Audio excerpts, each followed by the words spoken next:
Екінші бөлімімізді бастаймыз. Бұл жердегі біздің сыртымыздағы тұрған юаньдар не белгіленеді?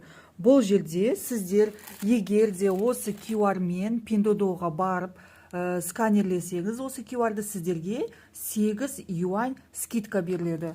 Мына жерде 5 юань беріледі, мына жерде 20 юань беріледі. Осыны қазір Pinduoduo'ға барып сканерден өткіземіз. Мінекей Pinduoduo'мызға өтеміз. Одан кейін үстіндегі мынау камераны басамыз. Және де мынау соңғысы сканерді басамыз. Енді затымызды сканерлейміз. QR-мызды сканерлейміз. Мұны сканерлеп жатырмыз. Бізге мұны осындай заттар шықты скидкамен.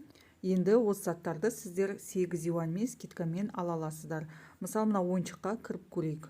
Бұл ойыншықтың бағасы 62 юань, бізге 46 юаньға скидкамен беріп тұр.